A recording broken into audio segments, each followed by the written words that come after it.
రవితేజ ఒకప్పుడు minimum guarantee hero. But ఇప్పుడు కాదు. ఎందుకంటే ఆయన నుంచి హిట్ చూసి దాదాపు 3 సంవత్సరాలు అవుతుందనే చెప్పుకోవచ్చు.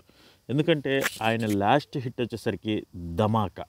సో 'ధమాకా' తర్వాత ఆయన ఏ సినిమా చేసినా అది అంతంత మాత్రంగానే ఆడింది కానీ మెయిన్లీ కొన్ని డిజాస్టర్స్ కూడా అయ్యాయి. బట్ ఈ విషయం గురించి నేను ఎందుకు మాట్లాడుతున్నానంటే రవితేజ మూవీస్ ఆడకపోయినప్పటికీ రవితేజ దగ్గరికి కథలు రావటం మాత్రం ఆగలేదు.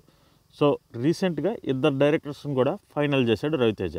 సో రవితేజ శివ నిర్మాణ ఏదైతే మజిలీ, టక్ జగదీషు, నిన్ను కోరి ఈ మూవీస్ డైరెక్ట్ చేసిన శివ నిర్మాణ రవితేజకు ఒక స్టోరీ చెప్పాడంట. అది రవితేజ బాగా ఇంప్రెస్ అయ్యి మనం చేద్దాము అన్నాడంట. మోస్ట్లీ వీళ్ళ షూటింగ్ వచ్చేసరికి నవంబర్ నుంచి స్టార్ట్ అవ్వచ్చు అంట.